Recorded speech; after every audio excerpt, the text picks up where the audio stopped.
Hey folks, in this episode we'll be making the mandala sound reactive.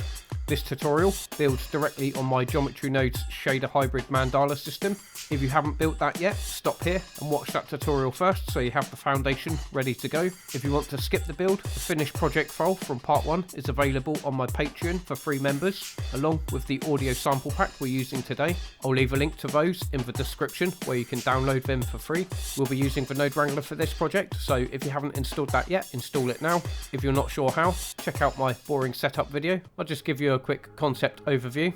We've got the audio data here, the low frequencies and the high frequencies. We then store that data in these store named attribute nodes. We then call up that data in the shader editor, and we use it to drive the parameters of the mandala. We also use the audio data to drive the hues. So without further ado, let's get to it. Open up the mandala blender file and you should have something that looks like this. This is where we left off from the previous tutorial. So the first thing we need to do is to process the audio data into Blender. I'll toggle on solid view. I'll just toggle on my overlays. I'll then increase the 3D viewport. I'm going to ensure that I'm on frame 1. Hit Shift A, go empty and choose single arrow. I'll hit G, Y, and I'm going to bring this forward to around about there. And with full timeline set to frame 1, we're going to go to our object data tab over here. And for the Z location transform, I'll add a keyframe there. In my 3D viewport, I'm going to hit Shift D to duplicate. I'll hit Escape to lock it back in its original location. And if this hasn't got a keyframe, add one now by clicking this button here. For the first empty object in my outliner, I'm going to rename this to LF add for low frequency add. And for the second empty object, I'm going to rename this to HF add for high frequency add. The audio I'm going to be using will be from my drum loop sample pack, which you can download for free. I'll leave a link in the description, and I'm going to be using the Escape Break Drums Snippets Clean 180 BPM. We need to calculate how many frames per beat we get so we can determine our end frame. So I'll navigate to my output tab up here, and my frame rate is set to 30 frames per second. There's an easy formula for calculating frames per beat. We take our frame rate, which is 30 frames per second.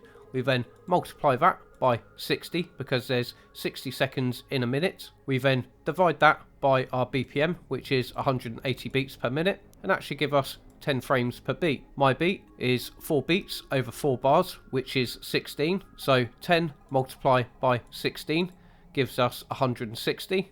I want it to repeat twice, so multiply that by 2, and that will give us 320 frames. So in my end frame, I'm going to type in 320. In my outliner, I'm going to select the low frequency add object. I'll navigate to the geometry node editor. I'm going to click this button and change it to the graph editor. I'll just expand this window here. I'll then expand the empty action.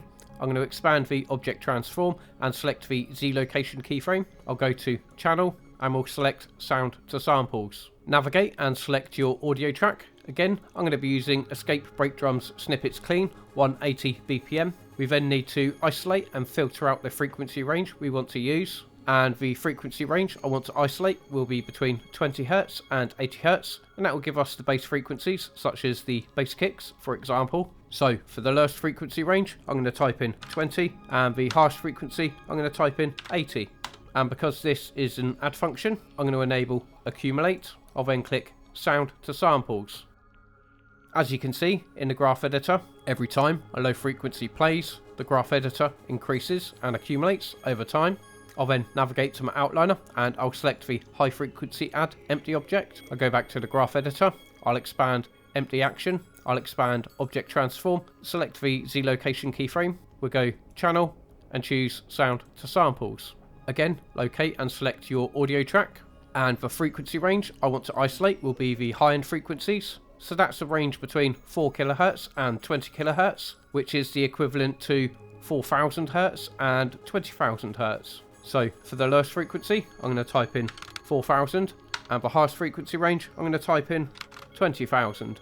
Ensure that you've got accumulate on because we're going for an add function, and then click sound to samples. I'll then change this window from the graph editor back to the geometry node editor. These empty objects only contain the audio data. They don't actually contain the sound. So to hear the audio in Blender, we need to add a speaker. To do that, hit Shift A and select speaker. Ensure that you've got your speaker selected in your outliner. We'll then go to the audio tab down here. we'll click open, navigate and select your audio file. Again, I'm using Escape Break Drums Snippets Clean 180 BPM, and then click open sound mono. The volume of the audio is relative to the distance of the camera. My camera is quite far away from the speaker object, so I'm going to select my camera. I'll hit Shift S and I'll choose cursor to selected. I'll then select my speaker in the outliner, and in the 3D viewport I'm going to hit Shift S and I'll choose selection to cursor. I'll just hit numpad period to zoom into that object, and now because the speaker is next to the camera, we should hear the audio at full volume. And to ensure the speaker remains at maximum volume, I'm going to parent this speaker to the camera. So with the speaker selected, I'm going to hold down Shift, left click select the camera. I'll then hit Control P and we'll set parent to object keep transform. Now if I grab the camera, you can see that the speaker is following it. Excellent. I'll just hit numpad 0 to go into camera view, select the mandala. I'll toggle on viewport shading. I'm going to toggle off overlays just so we can see what we're doing. I'll also increase the geometry node window. To bring the audio data into geometry nodes, I'll navigate to my outliner and I'm going to drag this LF add empty object into the geometry node window. Hit Shift A and search for separate XYZ and we'll pop that there. We'll then connect the location socket from the object info into the vector socket of the separate XYZ. And now we've got access to that Z location data here. Shift A, search for maths, and we'll pop that there. We'll change it from add to multiply, and we'll connect the Z socket into the top socket of the multiply node. I'll set the value of the multiply node to 1. I'll just box select these 3 nodes. I'm going to hit G, and I'll bring them across over to around about there. I'll then hit Shift D to duplicate those nodes. I'm going to hit Y and bring them down on the Y axis to around about there. On the second object info node, I'm going to change this from LF add to HF add. Hit Shift A and search for store named attribute and we'll pop that there. I'll then hit Shift D to duplicate and we'll pop that there. The attribute we want to capture for this first store named attribute will be this low frequency add data. So I'm going to connect that into the value socket of the store named attribute. We now need to give the attribute a name. Let's name it to LF add. The other attribute we want to store will be the high frequency data. So I'm going to connect this multiply node into the value socket of this store named attribute, and we'll name this attribute to HF add for high frequency add. So that's everything in the geometry node editor. We can now move on to the shader editor. Before we move on, it's a good idea to save your project with another name so we don't overwrite the original Blender file. So I'm going to go to File, Save As, and I'm going to save my project as Like and Subscribe. Thanks folks, you absolute legends, and then click Save As. To bring the audio data into the shader editor, it's going to be a similar process to what we did with this attribute node here, which is spline factor and also the spline length. Hit Shift A and search for attribute and we'll pop that there. And to call up the low frequencies in your geometry node window, go to your store named attribute named LFAdd, hover your cursor over that name, hit Ctrl C, take your cursor over the attribute node in the shader editor and hit Ctrl V, and that will paste it in there. And now we have access to that low frequency data. And now all we have to do is add that into the node tree here. That's easy enough. So I'm going to take this value node, I'm going to bring it over to here. I'm going to take this add node, I'm going to hit Shift D to duplicate, and I'll pop that in between there. I can then take the factor from this attribute node and plug it into the value socket of this add node. And to give us a final level of control, I'm going to take this add node, I'm going to hit Shift D to duplicate, and I'll pop that in between there. I'll then change it from add to multiply, and I'm going to multiply it by 1. And now if I hit play, you should see that this is kind of reacting to the audio. The animation driven by this driver here is a bit fast, so I'm going to change the expression. Instead of hash frame divide by 60, I'm going to use an expression of hash frame divide by 120. And if I go to this node here, I'm going to hit Control, Shift and left click. We can isolate this loop of nodes here, minus this color ramp, so we can visualize what those nodes are doing. So I'm just going to hit play. The organic movement is a bit fast for me, so I might even slow this down a bit more. So I'm going to change the expression on this driver from 120 to 160. I'll just hit play. Okay, I'll skip back to frame 1. Okay, that's still a bit fast for me, so I'm going to change this expression from 160 to 320, and maybe I'll decrease this multiply factor by 0.5. I'll just hit play just to view that. Okay, I'm happy with that. Now that I've got this dialed in, I'm going to do the same for these nodes down here, but the only difference is we're going to be using the high frequency data. So I'll box select these 3 nodes here. I'm going to hit Shift D to duplicate. I'll hit Y to drag them down on the Y axis, and I'll bring them down to around about there. I'll then drag this value node over to here. I'm going to connect the value node into the top socket of this add node, and I'll connect the value socket from the add node into the value socket of this add node. I'm going to select this multiply node here after the color ramp. I'll then hit Control, Shift and left click select that node. And that will give us a preview of what these nodes are doing here. We'll then change this attribute from LFAdd to HFAdd. So I'm going to go to my store named attribute in my geometry node window, and where it says HFAdd, I'm going to hit Control C to copy that name. I'll then go to the attribute node in the shader editor and hit Control V to paste. I'll then hit play just to preview that.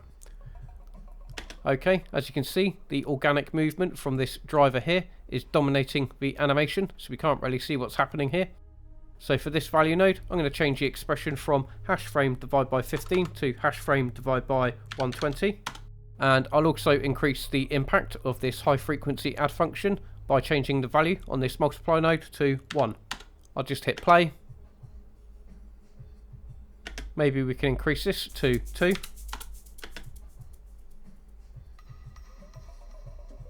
Okay, I'm kind of happy with that. With the principal BSDF selected, I'm going to hit Shift D to duplicate. I'm going to hit Y to drag it down on the Y axis, and I'll bring it down to around about there. I'll then connect the top principal BSDF into the surface socket, the material output. Shift A and search for mix shader, and we'll pop that in between there. I'll then connect this principal BSDF into the bottom socket of the mix shader node. I'm going to take this mix node. I'm going to hit X to delete. I'll then connect this top multiply node into the strength socket of this principal BSDF. I'll then connect this multiply node into the strength socket of this principal BSDF. I'll then disconnect this color ramp from the alpha socket of the principal BSDF. I'm just going to delete that noodle there. I'll just drag this up to give us a bit more room. I'll then select this color ramp. I'm going to hit Control Shift D to duplicate the node whilst maintaining the connection to the previous node, and I'll pop that there. I'll do it one more time, Control Shift D, and I'll pop this up here. For the top color ramp, I'm going to connect the color socket into the mix factor of the mix shader node. I'll hold down Shift, right click and drag, and that will create a reroute node. I'll then hit G and bring this down to around about there, just so we can see where it's going. I'll then connect the color socket from this color ramp into the base color of this principal BSDF, and I'll also connect it to the color socket of the emission on the bottom principal BSDF. For this color ramp, I'm going to change the interpolation type from linear to ease. I'll then drag the white flag on this color ramp to around about 0.4, maybe 0.5, maybe something around there. I'll then go to this next color ramp. I'm going to connect this into the alpha socket of the top principal BSDF. I'm going to change the interpolation type from linear to ease. I'm going to click the plus button once. I'm going to change the color of this flag to pure white. I'm going to drag this to around about there perhaps. Maybe we'll set it to 0.3. I'll then select this last color flag, and I'm going to change this to black. And for this color ramp, I'm going to drag the white flag all the way across over to around about there. Maybe I'll set it to 0.75. I'm going to hold down Shift, right click and drag through these 4 noodles, and that will create a reroute node. I'll just hit G, bring them across over to here. I'll then hit Shift A and I'll search for hue saturation value, and I'll pop that in between there. I'll then hit Shift D to duplicate one more time, and I'll pop that there. And now we can drive these hues using the audio frequency data. You can choose to drive this with the high frequency data or the low frequency data. The choice is yours. For me, I'm going to go for the low frequency data. So I'm going to hit Shift A and search for attribute, and we'll pop that there. In my geometry nodes, I'm going to locate the low frequency add store named attribute. I'll hover my cursor over that name. I'll hit Control C to copy. I'll then go to my shader editor, and in the attribute name, I'm going to hit Control V to paste. I'll then connect the factor from this attribute node into the hue socket of the hue saturation value. I'll hit Shift A and search for maths, and we'll pop that in between there. We're going to change it from add to multiply. If I hit Control Shift and left click this hue saturation value node, and now if I hit play, you should see that the low frequency data is driving the hue change, and if we increase or decrease this value here, that will affect how much the hue jumps on the color wheel. So if I was to set this to 0.025 and then hit play, you should see just subtle changes. let me set it to, let's say, 0.1. I'll skip back to frame 1 and then hit play. You can see that the hue changes are very subtle. It's kind of going through the spectrum gradually. Whereas if I was to set this to 1, I'll skip back to frame 1. And if I hit play, you should see that the hue jumps quite dramatically. So maybe I want an incremental change. So I'm going to set this value to 0.25. I'll just skip back to frame 1. I'm going to hit play just to test that. Okay, I'm happy with those changes. We can now take this mix shader node and connect it into the surface socket of the material output. And this is the final result. Obviously, this will look a lot better in cycles. But for now, I'm just going to go to my viewport shading. I'm just going to hit play.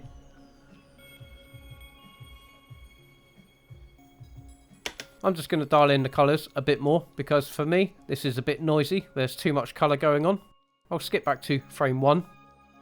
I'll navigate to my colour app that contains the colour palette. I'll just select these two hue saturation value nodes. I'm going to hit M to mute them.